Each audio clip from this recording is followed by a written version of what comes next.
Bita amino ke fenka nous va fama ko dumuni dama be no à ne pas manger quand on est fatigué. Cogoya kelen na dumuni ninnu bɛ nafa ɲɛ cogoya min na a bɛ se ka tiɲɛni don mɔgɔw kun bi émission base bɛna kɛ fɛn kan n'u b'a fɔ ma ko la viande rouge walima la chair rouge n'o ye sogobilen ani dumunifɛn dama be yen nɔ an bɛna kuma o kan u b'a fɔ ko sogo n'o ye sogo kelen ye n'an b'a dun seli ninnu na fɛti ninnu na ani laadala en cas de fatigue passagère ni sɛgɛn b'i la farisogo sɛgɛn b'i la ko dumuni ninnu bɛ mɔgɔ sɛgɛn dɛ sogo y'a dɔ ye o la ka to a ka kuma bɛɛ a man ɲi mɛ kuma kelen-kelenninw an b'a dunni min kɛ o tɛ baasi ye o ko la chair rouge n'o ye les viandes rouges kow ka gɛlɛn kosɛbɛ et puis a ka jan a ka digestion kuntala ka jan n'o ye dumuni bayɛlɛmani ye k'a ɲimi a bɛ mɔgɔ sɛgɛn kuma dɔ a bɛ se ka kɛ ni kɔnɔtɔn ye dɛ n'o ye ballonnement ye walima flatulence farisogo bɛ min kɛ énergie nɔfɛ digestion na a bɛ gɛlɛya kosɛbɛ donc a bɛ na ni sɛgɛn ye donc a bɛ dɔ bɔ i ka régime na o sogo in sa n'i bɛ viande rouge dun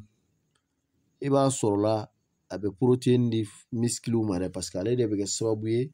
min fɛnɛ bɛ farisogo kumaya ka bu dɔ fara bu kan a bɛna ni équilibre ye farisogo la dɛ mais a dunni dantɛmɛba fɛnɛ ma ɲini dɛ i k'a dun ni hakili ye i k'a dun ni farisogo yɛrɛ mago bɛ min na a kana dan tɛmɛ barisabu a dumuni ninnu ale ka gɛlɛn ni dumuni dɔw yɛrɛ i n'a fɔ ko jɛgɛ o dunni ka nɔgɔ ni sogo ye o la n'i y'a jateminɛ o foromazi kelen o fɛnɛ dunni kuma dɔ gɛlɛya b'o la dɛ mais foromazi bɛ komi alcool parce que u bɛ exemple ta dumunifɛn caman kan komi alcool tɛ anw ka fɛn ye foromazi kelen ni a bɛ sa alimentation na butigi la f'a bɛ kɛ buru kɔnɔ foromazi ni koro mais o qualité bɛ ɲɔgɔn ye ale fɛnɛ bayɛlɛmani n'u b'a fɔ sont difficiles à métaboliser a bayɛlɛmani farisogo fɛ gɛlɛya dɔɔni bɛ se ka y'a la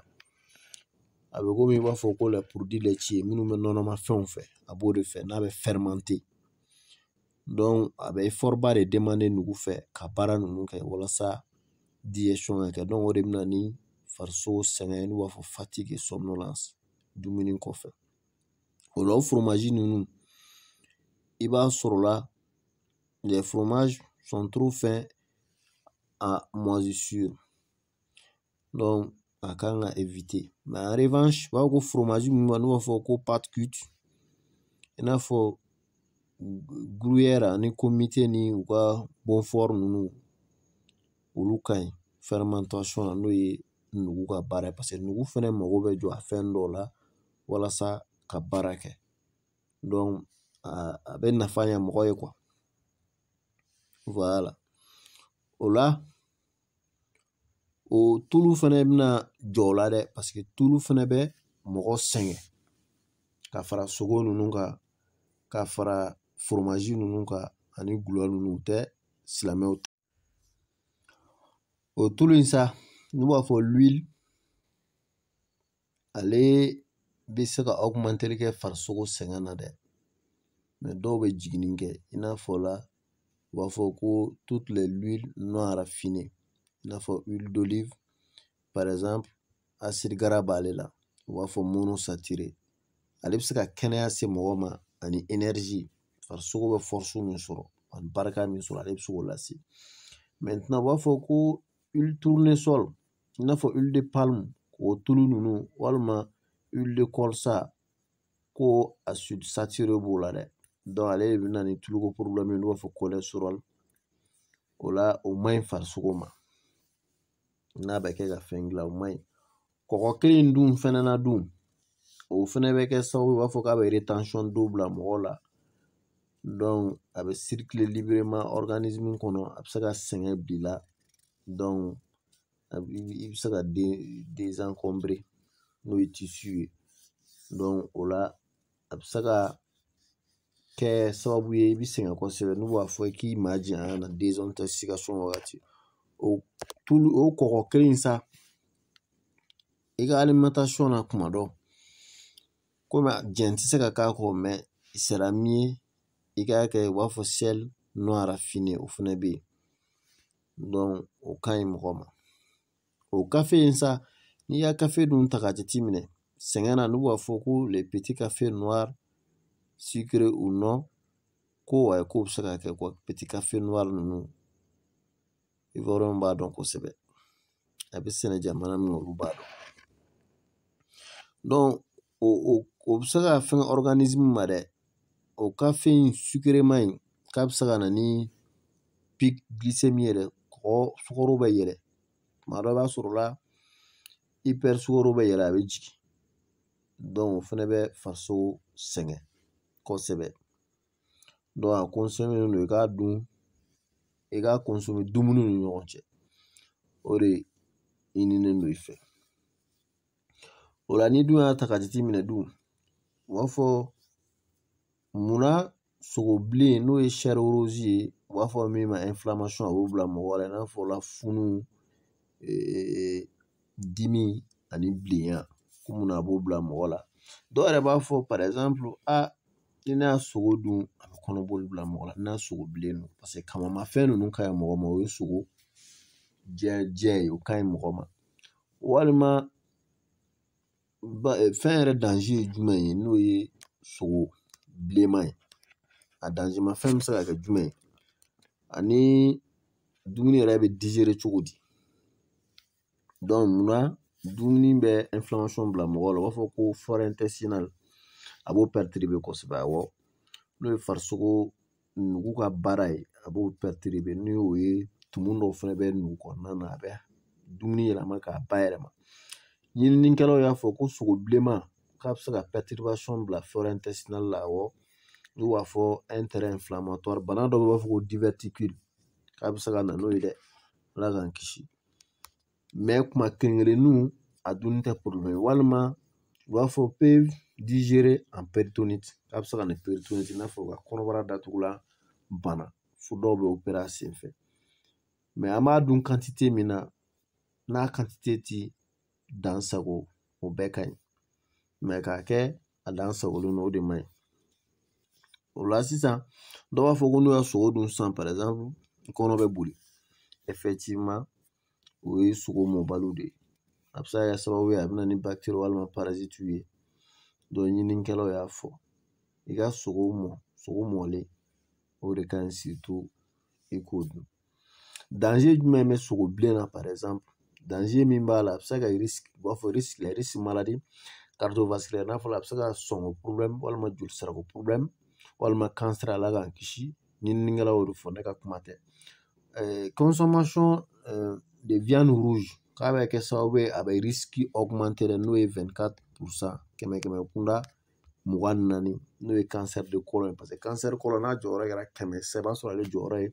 24 n'o ye nuguba ye de 20 à 60% o ye kan kɔnɔna ye n'o ye oesophage ani foie bien fo ka se pancréas ma ani poumon donc a bɛ se ka dan o la ko i bɛ se k'i ka dumuni digérer cogo di hɛrɛ ni baden na u b'a fɔ très généralement i bɛ se ka mini kɛ miniti 5 yanni miniti 10 yanni i ka dumuni kɛ comme ça a bɛ se ka kɛ sababu ye acide bɛ yɛlɛ donc o bɛ se k'i ka dumuni bayɛlɛmani teliya parce que n'i y'a dumuni kɛ sisan i b'a sɔrɔ la acide min bɛ furu la o bɛ bɔ o de bɛ kɛ sababu ye ka dumuni bayɛlɛma hali n'i ye ji min walima n'i ye fɛn dɔ bila furu kɔnɔ dɔrɔn acide bɛ bɔ automatiquement explication de o la o acide chlorhydrique in sa o de bɛ bɔ n'u b'a fɔ sécrété pour augmenter à digérer votre repas protéine kɔni i n'a fɔ la n'i y'a b'u ma fɛn don a suma in donc o bɛ kɛ pH ye a bɛ yɛlɛma n'a bɛ kɛ enzyme ye ale bɛ kɛ sababu ye ka dumuni bayɛlɛma n'u b'o pancréas yɔrɔ la donc n'a bɛ bɔ biyɛn yɔrɔ fɛ n'u b'a fɔ ko bile n'o ye vésicule biliaire ye o acide ninnu o de ye essentiel ye walasa dumuni bayɛlɛmani ka daminɛ mɛ o la i b'a sɔrɔ la dɔw ka asidi tɛ bɔ ka ɲa walima a bɔcogo man ɲi ni si kɔrɔla par exemple walima ni bana dɔw bɛ furudimi juguman o bɛ se ka kɛ sababu ye k'a juguya walima jatigɛ ni sira walima mɔgɔ min bɛ yiriden walima furabumafɛnw dun u b'a fɔ ko etapu dama dama bɛ yen nɔ walasa i k'i ka digestion améliorer walasa dumuni kana na kɔlɔlɔ s'i ma walasa kana tɔɔrɔ s'i ma o la nugu kana na girin i b'a fɔ olu da de la soma fɛn dama dama bɛ yen nɔ i b'o matarafa fɛn fɔlɔ ye i ka jatigɛ n'i ka siran o matarafa fɔlɔ i ka o bɔ i yɛrɛ la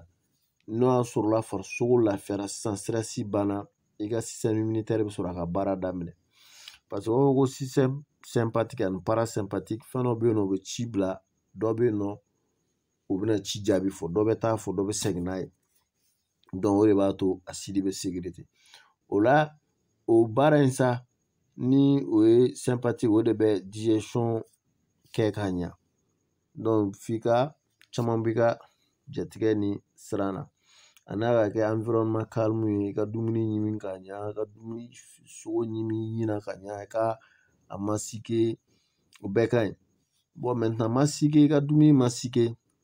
i ɲina o ɲinen do fɛ fɔlɔ o ye processus filanan ye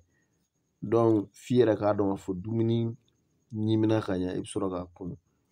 o la i bɛ se k'i yɛrɛ dɛmɛ ni furaburumafɛnw ani yiridenmafɛnw olu bɛɛ ka ɲi bayɛlɛmani ma walima n'o ma nafa ɲɛ dun vinɛgiriw bɛ yen nɔ walima dɔw yɛrɛ fɛnɛ bɛ se ka nɔnɔ min par exemple walima namasa o bɛɛ ka ɲi walima ɲamaku o bɛɛ ka ɲi n'i y'a dɔn i tɛ se k'o supporter i bɛ vinɛgiri dɔɔni kɛ u b'a fɔ ko 15 à 30 millilitres a bɛ komi sɛrɛngi ɲɛ 2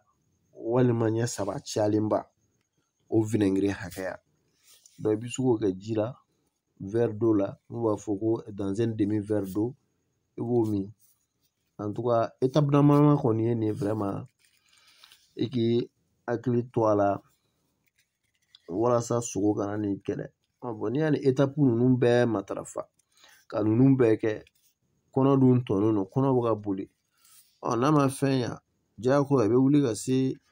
kɛnɛya tigiw ma dɛ nin de ye explication ye sogo kan komi seli sera laadala an bɛ sagaw de faga an bɛ baganw faga k'a kɛ fɛti ye ala ka sababu ɲuman kɛ ala ka faamucogo ɲuman d'a bɛɛ ma an b'a fɛ ka expliquer